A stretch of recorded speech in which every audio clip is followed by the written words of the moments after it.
So, think about the last time you found yourself in a really, really heated argument. Oh, we have all been there. Right. Like maybe it was at a holiday dinner or, a super tense meeting at work, or even just firing off a reply in a comment section somewhere online. The classic internet battleground. Exactly. And I mean, if you were anything like me, the second that disagreement starts, you kind of picture it like stepping into a boxing ring. Yeah, the gloves come off. They really do.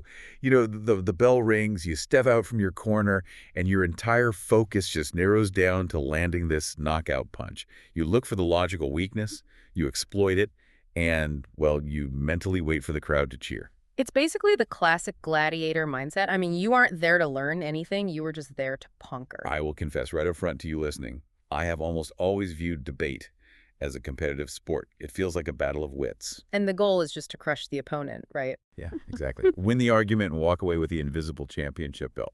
But welcome to the Deep Dive. Today, we're looking at a stack of sources that completely dismantle that gladiator script. Yeah, headlined by Lou Benaldi's fascinating book, Civilization is a Conversation. Right. And our mission today is to dig into this research and explore a really urgent question, like, can a society actually relearn how to disagree without literally destroying itself? And, unlearning that competitive instinct you just described, that is step one. Because when you analyze this through a historical and, anthropological lens, debate is absolutely not a sport. Not at all. No. Right.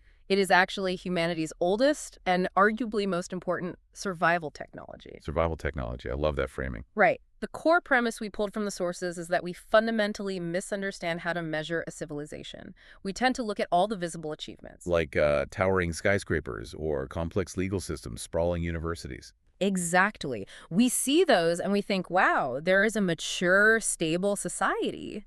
But beneath all that concrete and glass is an invisible architecture. And that architecture is simply how people respond when they disagree. Exactly. Because let's be honest, agreement is the easiest thing in the world. Oh, totally. It takes zero discipline to just sit around a fire nodding at each other. Right. And the research points out that societies don't collapse because people have disagreements.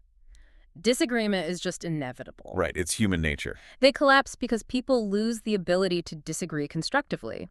Without a structured way to handle conflicting ideas, the conflict instantly becomes personal. And then trust fails, institutions start to crumble, and, before you know it, we are right back to using raw force to get our way. Which is exactly why, if we really want to understand this, we have to look at the mechanics of what this survival technology was actually trying to help us survive in the first place. Right, so let's travel back to humanity's early history for a second. Yeah, think about a time way before written laws, before courts, before cities even existed. Disagreement in a hunter-gatherer tribe wasn't some, theoretical intellectual exercise. No, it was immediate, and it was incredibly dangerous. Exactly. I mean, who gets the largest share of the food? Who leads the tribe during a massive migration? What happens when one person just takes something belonging to another? And back then, the default, instinctual answer to those disputes was physical violence. The biggest, strongest person just took what they wanted. Precisely. But here is the stark biological reality of that. Violence carries a massive, completely unsustainable cost. Right, because every single physical fight weakens the tribe overall. Exactly. Even if you win the fight, a scratched arm could lead to a lethal infection back then. Oh, wow. Yeah, no antibiotics. Right, and if a tribe is constantly injuring its own members over internal disputes, they are just consuming the calories, the energy, and the physical bodies that they desperately need. Need to, defend against external predators or just hunt for the next meal. Exactly. So early human societies gradually arrived at this profound, species-altering discovery. Words are cheaper than warfare. Words are cheaper than warfare, yes. I love that phrase so much. It's such a sticky concept for you listening to keep in mind. Argument essentially evolved as a substitute for physical force. Right. The sources suggest that language wasn't just invented so we could point and say, hey, there's a tiger over there. Language functioned as humanity's very first peace treaty. A peace treaty, yes. It created this crucial buffer distance between a sudden human impulse and a physical action. It literally slowed down human instinct, didn't it? It did. An insult shouted in anger might still provoke a tense moment, but substituting a heavy club for a complex sentence introduces alternatives. Right. Delay allows the frontal lobe to actually engage. And that brings reflection. and reflection reduces chaos. We basically managed to migrate from physical conflict to social conflict. Okay, well, let me push back on this a little bit, though. Yeah. Because, I mean, framing language as a peace treaty makes it sound very formal and diplomatic. Okay, how so? Well, isn't language at its biological core just a tool to exchange facts? Right. To me, it feels more like early debate was just an evolutionary pressure release valve. A pressure release valve. Yeah, like you yell instead of punch, the steam escapes, the pressure drops, and everyone just moves on.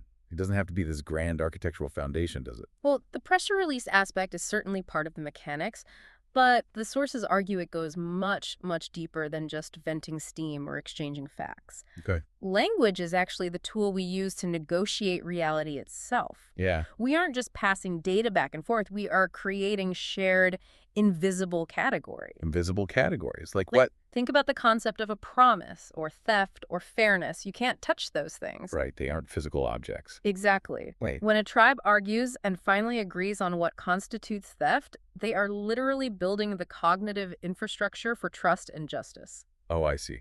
Without that shared linguistic reality, cooperation is just too fragile. And without cooperation, civilization literally cannot emerge. Okay, let's unpack this a bit more. Because if language is this ultimate survival tool that just magically builds shared reality, why do so many conversations today still blow up into total chaos? That is the big question. Right. I mean, we all have language, we all have vocabularies, but I can tell you from personal experience at family holidays, we still end up screaming at each other over the dinner table. True. The research suggests it's because simply speaking words isn't enough, right? Society requires specific, invisible structures to manage the tension of actually disagreeing. Exactly. You can't just throw words at each other and hope for peace. And the absolute foundation of that invisible structure, the load-bearing wall, so to speak, is something we rarely practice properly. Listening. Yes, listening. And we need to define that really carefully because hearing is just a passive biological function. Your ears just pick up sound waves. Right. But listening is a highly intentional cognitive act. It is the civilizational start point. So hearing happens to you, but listening is something you actively do. Yes. And more importantly, listening signals dignity to the other person. Dignity, that's a strong word for it. It is, because when you actually pause and listen to someone you vehemently disagree with, you are acknowledging them as a thinking participant in society. Rather than just an obstacle standing in your way. Exactly. Mechanically speaking, it introduces friction against emotional momentum. Oh, wow. Yeah. When someone realizes they are genuinely being heard, you can almost watch their nervous system downregulate. It literally slows the escalation of a conflict. Which brings up the actual rules of debate. Mm.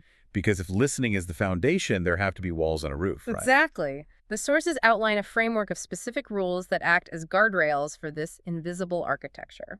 And these aren't just polite suggestions for, like, high society. They are the actual mechanical gears of fairness. Right. So take the rule that claims require support, meaning you need evidence, not just really loud assertions. Or the rule that you must attack ideas, not people. I imagine that is exactly why ad hominem attacks instantly derail a boardroom meeting. Oh, absolutely. Like, if I attack your marketing strategy, we are both looking at the strategy together, trying to fix it. But if I attack your intelligence... You immediately have to stop looking at the strategy and defend yourself. Exactly. It's a perfect illustration. When you separate the idea from the person, you protect their dignity. Yeah. And protecting their dignity is the only way to keep their mind open to actually changing their perspective. That makes total sense. There is also the rule of fair representation. No straw man arguments allowed. Meaning you have to describe your opponent's view so accurately that they would say, yes, that is exactly what I believe. Before you are even allowed to try and dismantle it. See, here is where the competitive skeptic in me flares up again. Let's hear it. Because hearing about all these constraints, it just feels incredibly restrictive. Restrictive? Yeah, it feels like playing a game of basketball with 50 referees blowing the whistle every 5 seconds. Doesn't true freedom mean having absolutely no constraints on how we express ourselves? I get that. Like, if I have a strong opinion, shouldn't I just be able to unleash it? That is a very common modern assumption, that rules are the enemy of freedom. But the sources highlight a really fascinating paradox here. Which is?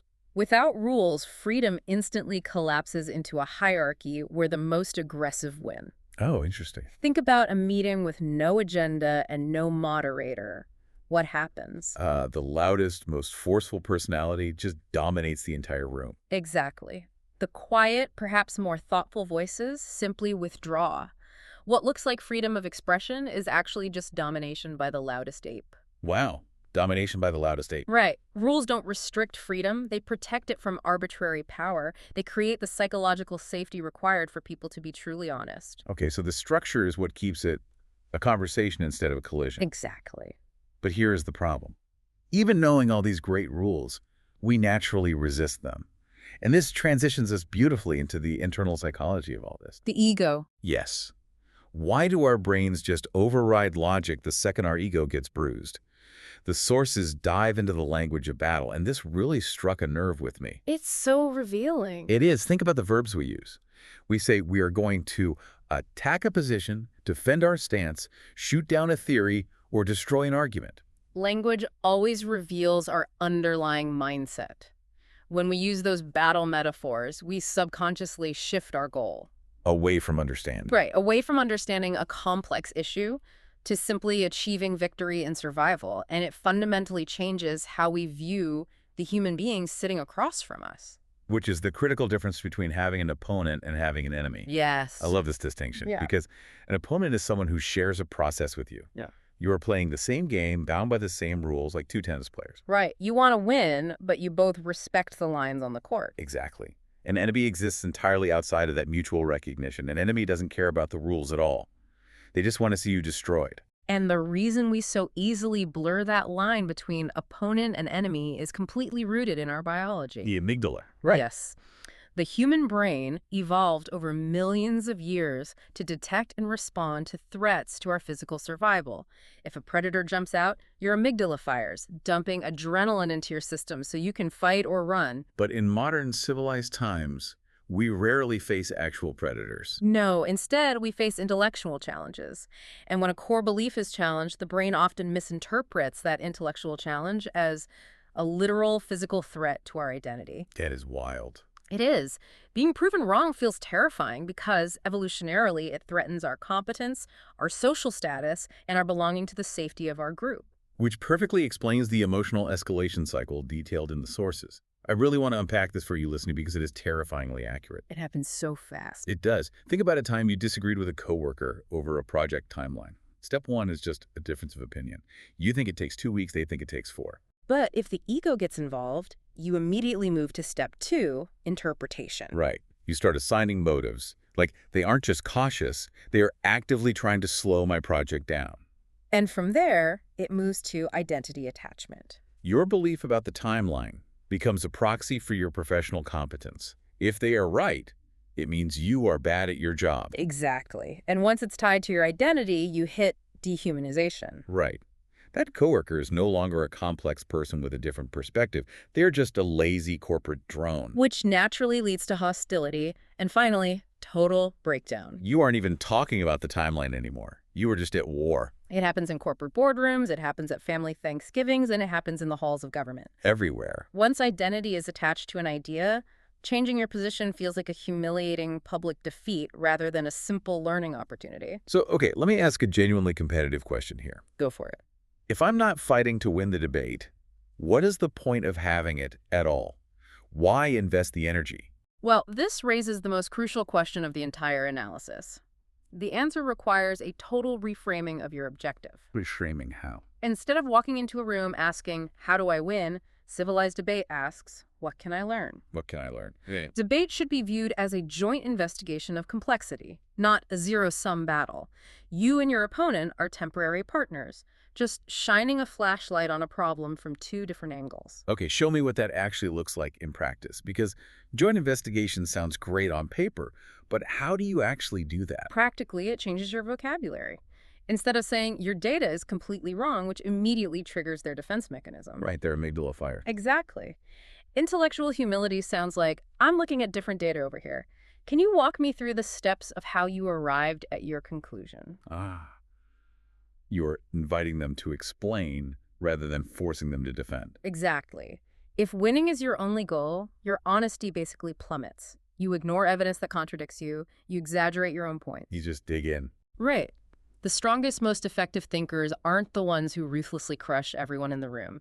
They're the ones most willing to refine their own understanding when presented with better information. Okay, so we have established that the human ego is this incredibly fragile, defensive, bear-fearing biological machine. Very much so. Here's where it gets really interesting.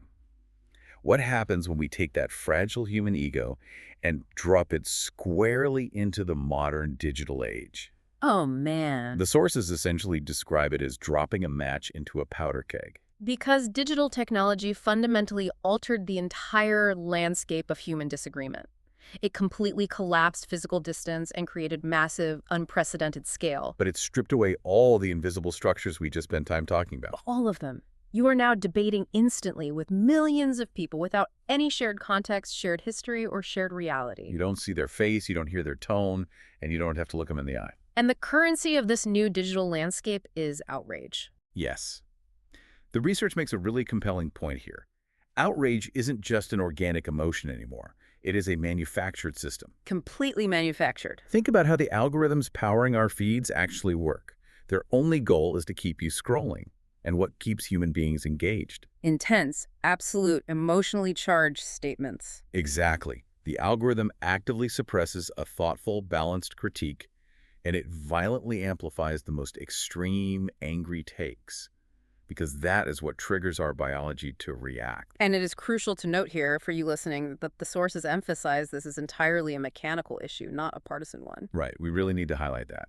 Tribalism and the outrage machine affect all ideological groups across the entire spectrum equally. It is a mathematical exploitation of human psychology. It rewards escalation. And the primary tragic casualty of this speed and scale is nuance. Because nuance is hard. Nuance requires patience. Yeah. It requires the cognitive load of holding two conflicting ideas at the same time. And it acknowledges that solving one problem almost always creates a trade-off somewhere else. Right. You cannot fit a nuanced take that considers multiple variables into a rapid-fire viral post.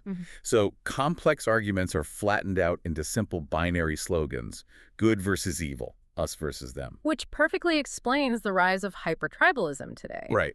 The psychological mechanism here is fascinating. When you are navigating a chaotic, fast-paced environment, loyalty to your specific group becomes way more important for your social survival than actual factual accuracy. Oh, wow. So if you disagree with your own digital tribe, you risk being ostracized, which, to the primitive brain, feels like social death. Exactly. The analogy that came to my mind while reading this is that digital debate feels exactly like being placed in the center of a massive, roaring stadium. A stadium, yeah. You aren't actually talking to the person standing across from you. You are performing for the thousands of people in the stands. And you're terrified that if you concede a single valid point to your opponent, your own side is going to boo you off the field. That is a perfect analogy. The sources refer to this phenomenon as identity theater. Identity theater. Yeah. And the profound danger of identity theater is that finding the truth becomes entirely secondary to performing your loyalty. And when outrage replaces structured, good faith disagreement, public trust begins to rapidly erode. It does. People lose faith in the courts, in scientific bodies, in the media, in schools, the very institutions that rely on structured debate to function. Right. If conversation can't solve our shared problems, history shows us that people inevitably start looking for alternative, often destructive methods to enforce order. It's a scary historical pattern. So what does this all mean for us? If the digital age is basically pouring gasoline on our tribal instincts and torching nuance, how do we possibly rebuild civilized debate? Well, the research suggests the answer lies in cultivating what might be the single hardest cognitive trait for humans to master. Which is? Intellectual humility. And again, we have to clear up a major cultural misconception here. Humility is not weakness. Right. It is not being passive or letting people walk all over you or constantly doubting your own sanity. No, the sources define intellectual humility as disciplined openness. Disciplined openness. It is the rare ability to hold your convictions very strongly while simultaneously accepting the very real possibility that you might be missing a piece of the puzzle. They call the phrase, "I may be mistaken," the most difficult sentence for the human ego to utter. Because it introduces vulnerability, but choosing to say it actually signals a quiet, unshakable confidence. A fragile mind is rigid because it is terrified of breaking. It has to protect its identity at all costs. But a strong mind is flexible because its ultimate loyalty is to accuracy, not ego. I really struggle with this, honestly. Really? Why? Because in a highly competitive, fast-paced world, whether you are pitching a client or arguing a case, standing up in a meeting and admitting I don't know or I was wrong feels like exposing your throat to a predator. It does feel that way. It feels like you are just handing your power and your credibility away to someone who is going to use it against you. It absolutely feels that way in the moment, but the psychological reality is the exact opposite. How so? Think about leaders you actually respect. Pretending to have absolute certainty when you clearly don't actually destroys trust over time. Oh, that's true. People can sense when you are just dug in defensively. Exactly. Acknowledging uncertainty builds incredible credibility.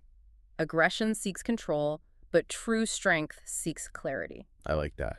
A leader who can stand up and say, hey, this is our best understanding right now based on the data, but we are completely open to revising this if new evidence comes to light. That commands far more respect than a leader who refuses to ever be corrected. Exactly. And the research emphasizes that rebuilding this invisible architecture doesn't start with fixing the internet or waiting for politicians to change. It starts incredibly small in our own lives. Yes, it starts in families where children are literally observing how the adults in the room handle conflict. Do the adults listen or do they just escalate? It starts in schools too, right?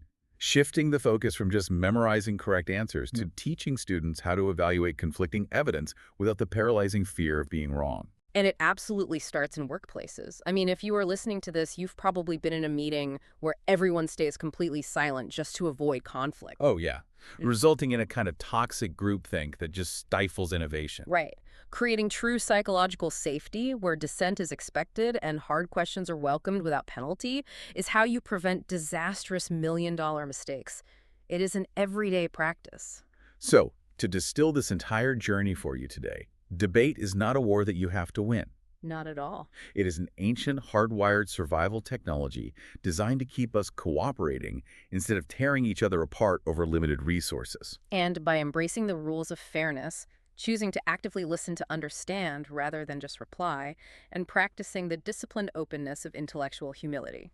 We are actually doing the heavy lifting of protecting the invisible architecture of our society. We are protecting our very ability to coexist. Civilization, at the end of the day, is not built on perfect agreement. That is just impossible. It is built entirely on our ability to keep talking when the agreement disappears. Exactly. Which brings me right back to that boxing ring we started in.